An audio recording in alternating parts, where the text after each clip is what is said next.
కొండా లక్ష్మణ్ బాపూజీ గారి జయంతి సందర్భంగా మొత్తం తెలంగాణ జాతి మొత్తం వారికి ఘనమైన నివాళి సమర్పించుకుంటాం. మా తెలంగాణ ఉద్యమకారులందరికీ కూడా వారు స్ఫూర్తి. నిజమైన త్యాగానికి ప్రతిరూపం బాపూజీ. 1952 ముల్కీ ఉద్యమంలో కీలకమైన పాత్ర పోషించిన వ్యక్తి. ఆ తర్వాత తెలంగాణ ఉద్యమం 69లో ఉధృతమైన వేళ తన పదవిని త్యాగం చేసి ఒక మంత్రిగా రాజీనామా చేసి తెలంగాణ వచ్చేంత వరకు నేను ఏ అధికారికమైన పదవుల్లో ఉండను అని చెప్పిన నిస్వార్థ త్యాగశీలి బాపూజీ. అందుకే అప్పటికి ఇప్పటికీ ఎప్పటికైనా చిరస్మరణీయుడు కొండా లక్ష్మణ్ బాపూజీ గారు. చాలామంది మేము ఇవి త్యాగం చేసినాం, అది త్యాగం చేసినాం, రాజీనామాలు చేసినాం అని చెప్పి చెప్తున్న నాయకులు బాపూజీ గారిని చూసి సిగ్గుతో తల వంచుకోవాలి. ఒక్కసారి పదవిని వదులుకుంటే ఆ పదవి దగ్గరికి కన్నెత్తి కూడా చూడలే. కానీ దురదృష్టవశాత్తు తెలంగాణ స్వప్నం సాకారం కాకంటే ముందే 99 ఏళ్ల వయసులో వారు స్వర్గస్థులైండ్రు. ఇంకొక 2 సంవత్సరాలు వారు బ్రతికుంటే వారు కలలుగన్న తెలంగాణ రాష్ట్ర ఏర్పాటును కనులారా చూసేవారు. అయినా సరే తెలంగాణ ప్రజలందరూ కూడా బాపూజీని ఎప్పటికీ గుర్తుపెట్టుకుంటారు. 99 ఏళ్ల వయసులో కూడా ఆయన అందరినీ సమీకరించి తెలంగాణ ఉద్యమం చేయాల్సిందే అని చెప్పి స్ఫూర్తినిచ్చింది. మాలాంటి లక్షలాది మంది ఉద్యమకారులకు వారు స్ఫూర్తి. ముఖ్యంగా వారితో నాకు ప్రత్యేకమైన అనుబంధం. తెలంగాణ ఉద్యమం కాడి నుంచి వారితో అనేక సార్లు కూర్చొని వారు చెప్పే మాటలు విని తెలంగాణ ఉద్యమంలో మేము అందరం కూడా పనిచేయడం జరిగింది. ఆఖరికి వారి ఇల్లు గవర్నమెంట్ కబ్జా చేసి తీసుకొని తర్వాత ఏదైతే కంపెన్సేషన్ వచ్చిందో ఆ కంపెన్సేషన్ కూడా పూర్తిగా తెలంగాణ ఉద్యమానికే అంకితం చేసి ఖర్చు పెట్టిన ఘనత. తన కోసం ఒక కుటుంబాన్ని కూడా నిర్మాణం చేసుకోలే, వారసులు కూడా లేరు. అంటే నిస్వార్థంగా తెలంగాణ కోసం తన జీవితాన్ని అంకితం ఇచ్చిన మహానుభావుడు. ఏమిచ్చినా వారి రుణం తీర్చుకోలేం. అటువంటి మనిషి జీవించి ఉన్నాడు, రాజకీయ క్షేత్రంలో ఉన్నాడు అని చెప్పి రేపు భవిష్యత్తులో ఎవరికైనా చెప్తే నమ్మరు. అంత పవిత్రమైన, త్యాగపూరితమైన, స్వార్థరహితమైన జీవితాన్ని గడిపిన ధన్యజీవి కొండా లక్ష్మణ్ బాపూజీ. అందుకే ఈ తెలంగాణ రాష్ట్రం ఉన్నంత వరకు వారి త్యాగం, వారి అసమాన పోరాట శైలి, మొక్కవోని ధైర్యం, వెనుదిరిగి చూపని వారి మనస్తత్వం ఖచ్చితంగా తెలంగాణ యువతకు స్ఫూర్తిదాయకం కావాలి. వారి స్ఫూర్తిగా వారిని స్మరించుకుంటూ వారు ఎప్పటికీ కలకాలం ఉంటారు. వారు భౌతికంగా మన నుంచి విడిన వారి ఆదర్శాలు ఇంకా మనలోనే ఉన్నాయి. అవి భావితరానికి అందజేయాల్సిన బాధ్యత కూడా మనందరిది అని చెప్పి తెలియజేస్తా ఉన్నాం. నా పేరు సాయిబాబా, కాంగ్రెస్ పార్టీ ఎస్సీసీఎల్ జిల్లా అధ్యక్షుడు.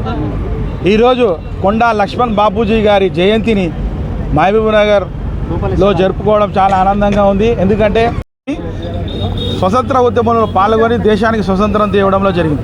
అదేవిధంగా తెలంగాణలో అదేమంటే ఉమ్మడి ఆంధ్రప్రదేశ్లో రాష్ట్రం ఏర్పడిన తర్వాత కూడా తెలంగాణ ఉద్యమాన్ని ఆంధ్రప్రదేశ్లో ఉన్నప్పుడు కూడా తెలంగాణ ఉద్యమం కొరకు ఆయన ఆస్తులను తృణప్రాయంగా చేసి ఉద్యమాన్ని బతికించిన మహానేత, ఉద్యమకారుడు, తెలంగాణ మట్టి బిడ్డ అయిన బాపూజీ గారికి మనమందరం జోహాలు చేయడంలో ఈ సందర్భంగా నివాళులు అర్పిస్తూ ఆయన లేని లోటును కూడా మనమందరం కూడా తీర్చుకుంటూ ఆయన ఆశయాలన్నింటినీ కూడా ఈ దేశానికి ఉన్న, ఈ రాష్ట్రంలో ఉన్న యువత అందరూ కూడా పాటిస్తూ తెలంగాణ ఉద్యమం కొరకు తెలంగాణ రాష్ట్ర సిద్ధాంతాలని ఇప్పుడు జరుగుతున్న గవర్నమెంట్ ప్రజాపాలనలో కూడా తెలంగాణకు సంబంధించిన కొండా లక్ష్మణ్ బాబు గారు ఆశయాలన్నింటినీ కూడా మా ముఖ్యమంత్రి రేవంత్ రెడ్డి గారు తీరుస్తారని చెప్పారు.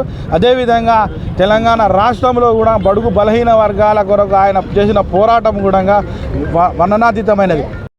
నాయకుడు తెలంగాణ ఉద్యమం కోసం, తెలంగాణ రాష్ట్రం కోసం తన ప్రాణాల త్యాగం వరకు కూడా చేసిన కొండా లక్ష్మణ్ బాపూజీ గారి జయంతి ఈరోజు చాలా మంది తెలియని విషయం ఏమంటే ఆయన కాంగ్రెస్ పార్టీ నుంచి మంత్రి, ఒక కాలంలో కాంగ్రెస్ పార్టీ నుంచి రాష్ట్ర మంత్రి. ఆయన తెలంగాణ కోసం తన మంత్రి పదవిని త్యాగం చేసి తెలంగాణ వచ్చేంత వరకు నేనే పదవి తీసుకోనన్న అదే మాట మీద ఉన్నాడు. అదే మాట మీద ఆయన చనిపోయేంత వరకు కూడా అలాగే నిలబడి ఉన్నాడు.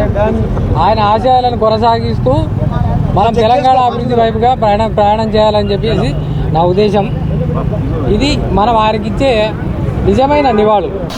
పాలమూరు పట్టణ ప్రాంత పద్మశాలి సంఘం అధ్యక్షుడిగా ఉంటున్నాను. ఈ రోజు మనకు 109వ జన్మదినము శ్రీ కొండా లక్ష్మణ్ బాపూజీ గారి జన్మదిన సందర్భంగా కుల బాంధవులకు మరియు బీసీ కుల సంఘాలకు అందరికీ ఎంతో మేలు చేశారు కాబట్టి ఆయన అందరికీ శుభాకాంక్షలు తెలుపుతూ, ఎందుకంటే ఈయన చిన్నగున్నప్పటి నుంచి కష్టపడి దేశ స్వాతంత్రం కొరకు ఎనలేని కృషి చేసిండు. కాబట్టి ఆయనను స్మరించుకోవడం మరియు ఆయనకు జోహార్లు అర్పించడం మన కర్తవ్యం. కాబట్టి ఇటువంటి నాయకుడు మనకు రావాలి. ఎందుకంటే ఇటువంటి త్యాగం కలిగిన వ్యక్తులు మనం తయారు కావాలి. ఎందుకంటే ఆయన స్మరించుకుంటూ ప్రతిసారి దిగ్విజయంగా జరుపుకుంటూ, ఎందుకంటే తన పదవిని కూడా తృణప్రాయంగా ఎంచి త్యాగం చేసి తెలంగాణ సాధన కొరకు కృషి చేసిండు. చివరికి కూడా 95 సంవత్సరాల వయసులో కూడా ఢిల్లీలకు వెళ్ళి అక్కడ కూడా ఆయన నిరాహార దీక్ష చేపట్టి తెలంగాణ సాధన కృషి చేసిండు. అదే బడుగు బలహీన వర్గాల కృషి కొరకు ఆయన ఎంతో కృషి చేసిండు. అట్లాగే కుల బాంధవులకు హాస్టల్స్ కానీ విద్యా సదుపాయం కానీ స్కాలర్షిప్లు కానీ ఇచ్చేటందుకు కృషి చేసి బీద సాధనలకు ఎంతో కృషి చేసిండు. కాబట్టి ఆయనను ఆదర్శంగా తీసుకొని మనం ఆయన ఆశయాలను సాధించాలి, మనం కూడా కృషి చేయాలని చెప్తూ ముగిస్తున్నాను.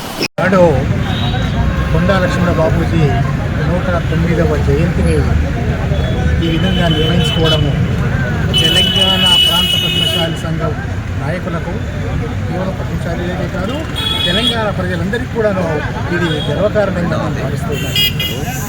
బాపూజీ ఎక్కడో నారాయణ రెడ్డి గారు అన్నట్టుగా పరుల కోటం బాటుపడని నరుని వెతుకు దేనికని, అట్లాగే ఆయన కూడా తన జీవితాన్ని పరుల కొరకు త్యాగం చేసినటువంటి గనుడు పుట్టగానే పరిమళిస్తున్నట్టుగానే ఆయన విద్యార్థి దశ నుండి అనేక ఉద్యమాల్లో పాల్గొన్నాడు. మొట్టమొదటిసారిగా తెలుగు ఉద్యమంలో పాల్గొన్నాడు. అంతకంటే మించి తెలంగాణ పోరాటంలో మొట్టమొదటి ఉద్యమంలో 68-69లో తాను అత్యంత ఉత్సాహంగా పాల్గొని చాలామందికి ఆదర్శప్రాయమైనటువంటి వ్యక్తి కొండా లక్ష్మణ్ బాపూజీ. ఆనాడు మంత్రి పదవిని తృణప్రాయంగా భావించి ఆయన మంత్రి పదవికి రాజీనామా చేశారు. అది కేవలము తెలంగాణను ఆశించి తెలంగాణ కొరకు తెలంగాణకు ప్రాణమైన అర్పిస్తానని ముందున్నటువంటి వ్యక్తి కొండా లక్ష్మణ్ బాపూజీ. అంతేకాదు ఆయన జీవితమంతా కూడా సమాజానికి అంకితం చేసిన వ్యక్తి. ఆయన ఉన్నన్ని రోజులు గాంధీజీ యొక్క ఖాదీ ఉద్యమానికి అండదండగా నిలిచాడు. ఓరూరా అంబేద్కర్ ఉద్యమాన్ని ప్రారంభించాడు. అప్పుడు కేవలము నేత కార్మికులే కాదు, అనేక కులాల వాళ్ళు ఈ ఖాదీ ఉద్యమంలో పాల్గొని వారు కొంత ఉపాధి కూడా పొందినటువంటి వ్యక్తులు ఉన్నారు. అప్పటికి ఖాదీని జిల్లా కేంద్రాలలో అక్కడక్కడ ఖరీదు చేసేవాళ్ళు.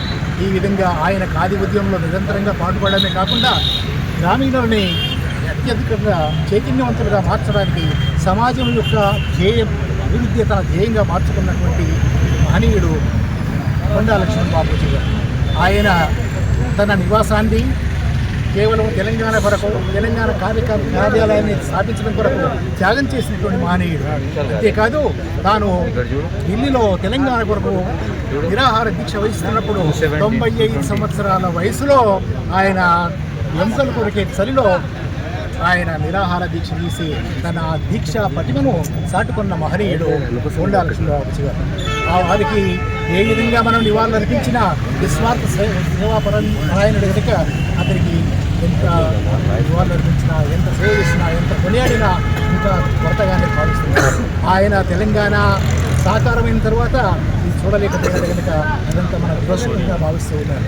ఏమైతేనేమి మొత్తం పైన ఒక యుగానికి ఆదర్శగా, ఒక నేతాజీగా, ఒక కుల బాంధవుడిగా అతను అవతరించి ఇంతమంది పద్మశాలీల లేదా తెలంగాణ ప్రాంతవాసుల యొక్క హృదయాలలో చిరస్థాయిగా నిలిచిపోయి మరవలేనివి.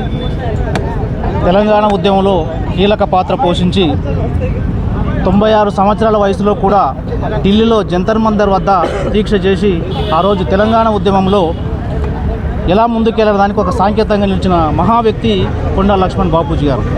అటువంటి ఆయన జలదృశ్యంలోనే ఈరోజు బీఆర్ఎస్ పార్టీ చెప్పుకున్న తెలంగాణ రాష్ట్ర సమితి పురుడు పోసుకున్న సంగతి మనందరికీ విదితమే.